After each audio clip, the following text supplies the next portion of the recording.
I mean, it's been a long road. I'm just trying to do right without trying to do wrong, though. Welcome to HHE headquarters. This is your boy ITZ the RACO, founder of HipHopEverythingForYou.com. You're now tuned in to the meetup.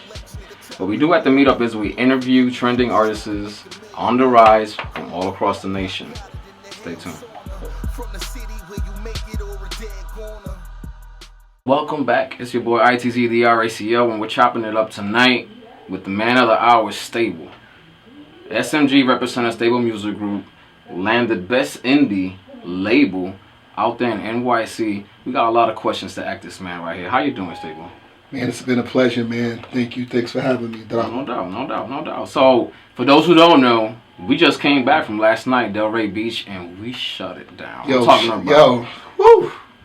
Shout out to everybody who pulled up. Shout out to everybody for the support. Amazing performance. Amazing. I mean, this man, what was it, Billie Jean? Oh, Billie Jean.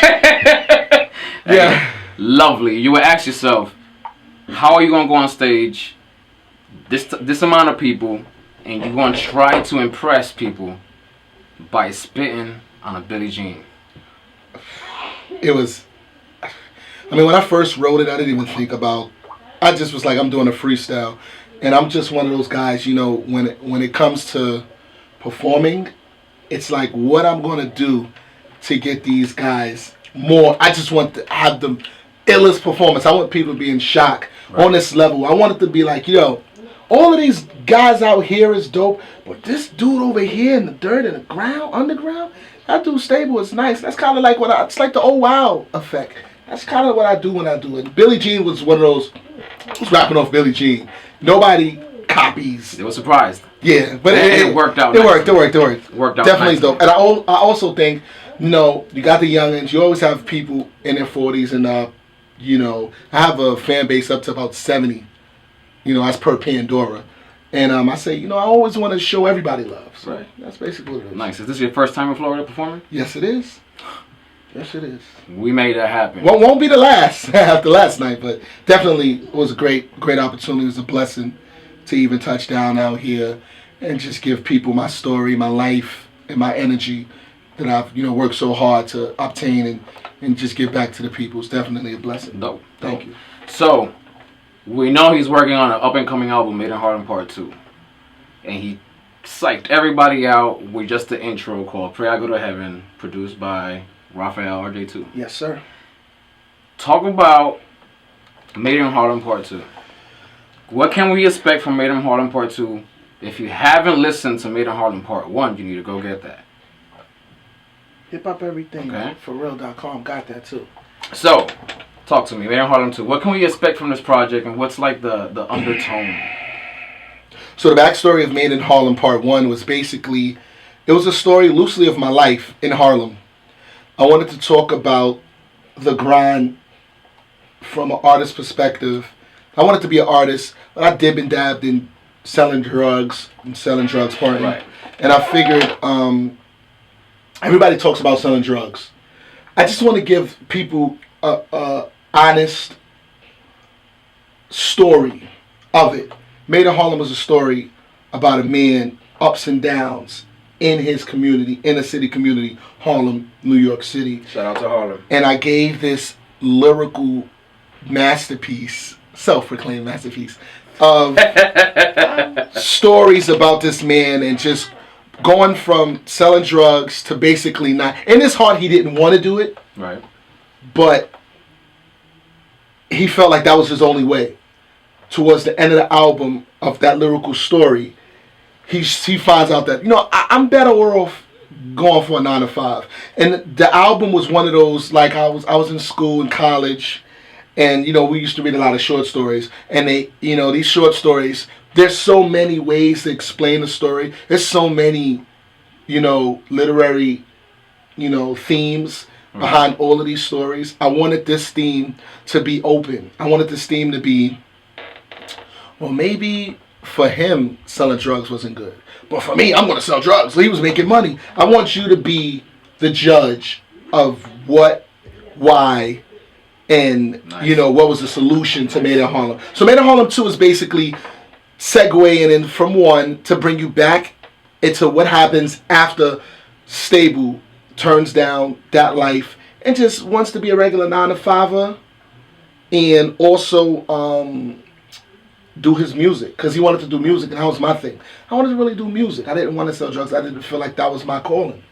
So I'm going through in real time what would happen after you leave the game alone. Pray I Go to Heaven is the contemplation of why I sold drugs. Yes, appreciate it. Shouts to Raphael RJ2 in Vegas who gave me that. Beats How You Want It. But that, Pray I Go to Heaven was just, it was just bringing you back from part one and starting you with part two. And in part two, you're going to expect that same storyline. One of those guys that just paint that picture. And I'm bringing you to Harlem. If you're in Florida, I want to bring you to Harlem so you can see that, yeah, we talk about drugs, we talk about this, but there's bright spots. Not only the struggle. This guy's not following the struggle, he's following his dreams. And I want people and kids to look up and be like, you know what? I don't have to be that. Some guys, they glorify drugs, but this guy gave me a different outlook on it. I think I'm going to follow my dreams instead of sitting here and trying to be something I'm not. And that's basically my life. Boom, boom. You heard it here. All right. So when can the SMG Stable fans can expect this album to be, available? Summer 2016. I'm basically 5-6 songs recorded in. I just want to cop in a few more beats. I got a slew of producers that's a part of this. I'm saying? My cousin Omen, Raphael, got a couple of records. My man U-Dub from New York Bangers, who did the New York record on the first one. And, I'm really open. If you got a knock, I do business. This dude, Track Makers, out of Philly, he gave me a couple of records. I got a record about Saturday. And I feel like the timeline will be like summer. We'll drop another record, possibly April, to just set the tone. Like a summer, July, maybe. Keep that anticipation. Yeah, July. We'll talk about July. Dope. So, let's talk about the name. I know a lot of indie artists, any artist, usually picks a name, picks another one, and then picks another one. You feel me? Right. I never heard nobody call Stable, though. All right. Let's talk about that. Here we go. So, 93, moved to Harlem with my aunt. My cousin Omen was a rapper, big rapper at the time, in his own. Shout out to Omen. And he was like, yo, pick a name. And I always talked a lot. My first name was Loudmouth. Okay. I'm the loudmouth. Hey. Always in trouble. Okay. I lost my mother in 92. And when I moved in 93, he was like, go in the dictionary and look up and you'll find a name. And the name that popped up was Unstable. And I was like, you know what, damn, I am unstable. At this point in time. Unstable was my mind state. And I said, you know what, I'm going to use Unstable. As Mason, all of these commercial guys came in, it was kind of like, I don't know if Unstable's going to work. Because you know what I'll do? I'll go on the radio. I'll be like, Beyonce featuring Unstable. And I'm like, nah, man, that's not going to work. So you know what? As life and my grind evolved, I use Unstable as I was the cat that would come in one day, button up, nice threads, Timbs, spitting some gangster-ish. And then one day I'll come with a jersey, jeans, and then spit some conscious shit. Like, you never know. The feeling and the flow was just not stable. Gotcha. So I was all over the place, mentally, emotionally. What made you make that switch? The switch is when my life changed. I went to school. I seen what my purpose was as an artist. I felt like I'm best to tell my life story in a way that I can gravitate old, in between, and young. And my life was becoming stable. Started moving, lived a little bit. I was on my own. I went to school. I had everything going for me. So I felt like, shit, I'm stable now. You know what I'm saying? After I got my degree, I was stable. I felt like, yo, I was a stable individual. And that's why we use stable. And, you know, from there, it just seemed like everybody always called me stable anyway. It was like, yo, stable. They never said unstable. Like, yo, stable, stable. Right. So it just kind of stuck. And I guess it's working. People enjoy it. Yes, sir. Dope. Okay. Let's go back to this whole leading indie in the tri-state. Oh, yeah. How do you feel about that? And when did this happen? We won that award 2014. Shouts to my man Big Stace, Tiki Boom Boom, Primo, you know, the whole family, DJ Pot, all of my guys, DJ Thousand F, SMG. My thing was I wanted to take everybody who felt like they had a dream and I wanted them to be a part of this. I felt like stable. I relate with that. Stable, it's just, you're just ready to go. You're ready, you have those elements, and I want to take people to the next level. And the whole thing with Stable was we wanted to facilitate artists, brands, careers. I wanted to be like the so def of independent artists. Come in, I give you a little 1-2 teaching, you go about your way. You know what I'm saying? And it worked. We had a lot of people come through these doors, you know what I'm saying, out in the city. And we were known for some really strong performances, led by me, led by Tick. You know, down the line we brought in Primo. I'll bring 50 people to a show. We'll all be in there vibing, showing artists love and everything. And then we'll be like, yo, this is SMG. SMG, we have the shirts, we'll have the whole, you know, merch. SMG, scream SMG, SMG. And I told my wife, you know what I mean, oh baby, I was going to make my name a household name. We started our company, this will be our 5th year. We started in 2011. I got my LLC. And 3 years later, we won that award. In that 3-year span, I went to Vegas. I went to 4 cities in state of Virginia.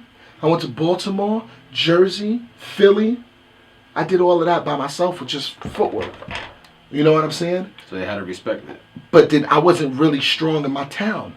I came back in my town with these guys and we just mobbed all of these showcases. These promoters loved us because we brought 20, 30 people in. They're making $600 just off my name.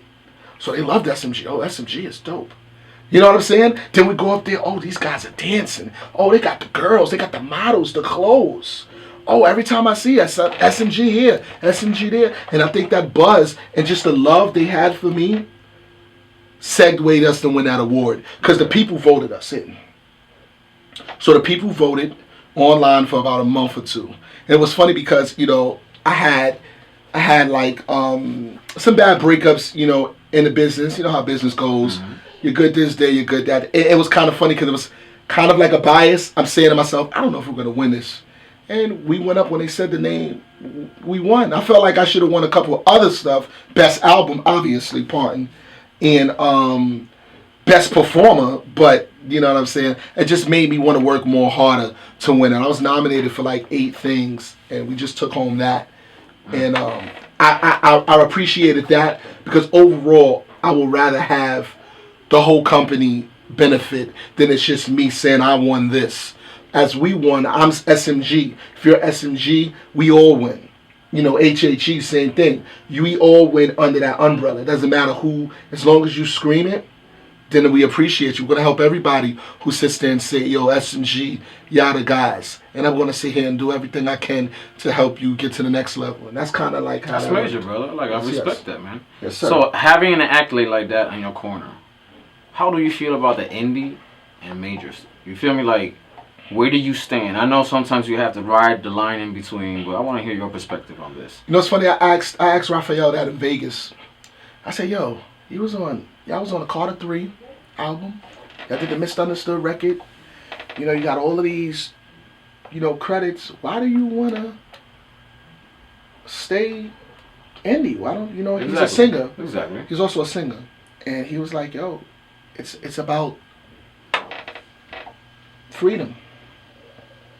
You're right to do what you wanted to do as an artist. You don't want nobody to control your artistry. And with these labels, they control your artistry. A lot of times, you see a lot of people of talent, never surfaced is because the labels paid and turned their artistry somewhere else. So the streets probably loved them like this, but because the label said, we want you to do this. We want you to do features over here. We want you to do this. K. Michelle has a show out right now, and she's fighting the labels because she's like, I want to go pop. I want to do Carnegie Halls. I don't want to do clubs. Exactly. And they're like, no, your fans want this. We need to keep these fans. She's like, I want to extend my brand and my artistry.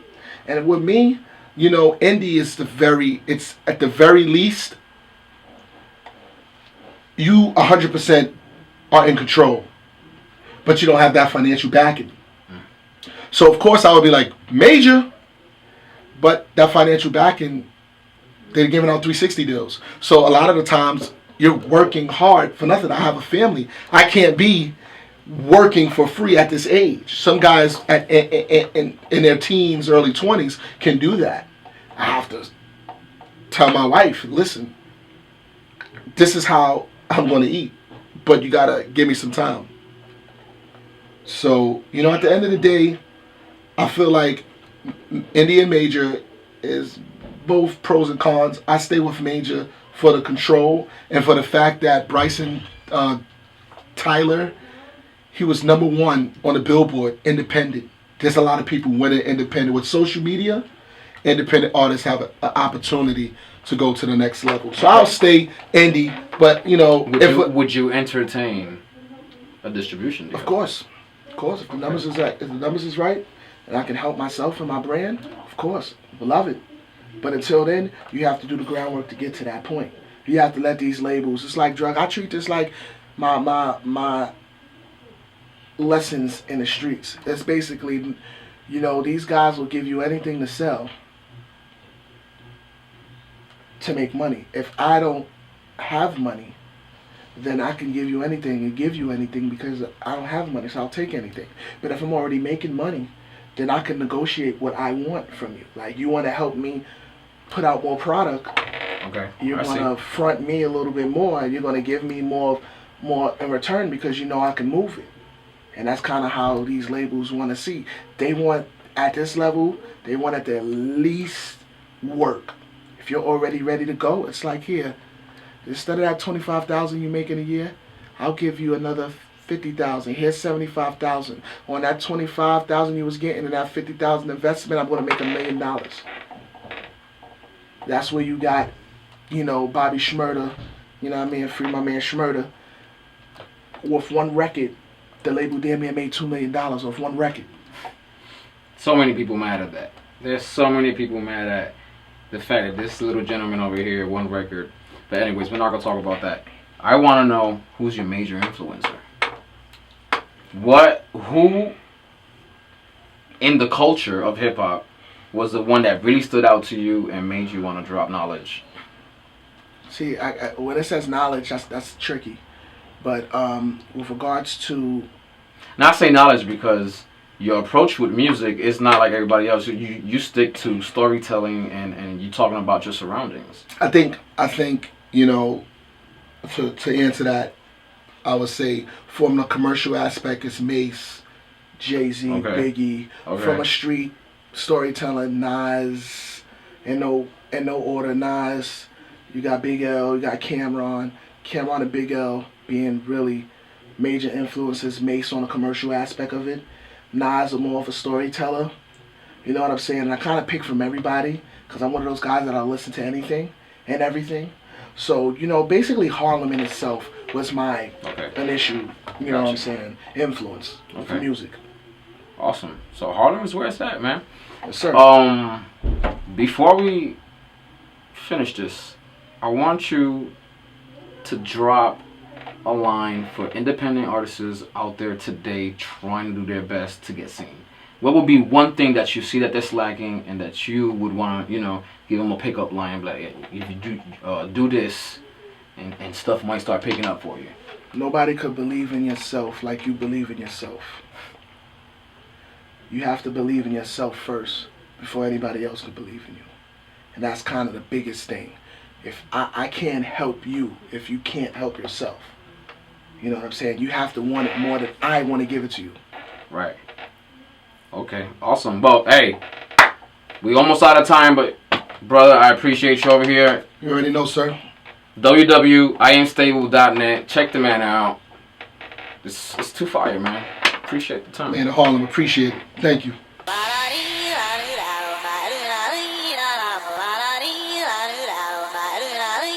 Hey, yo, we be stunting to the max, though.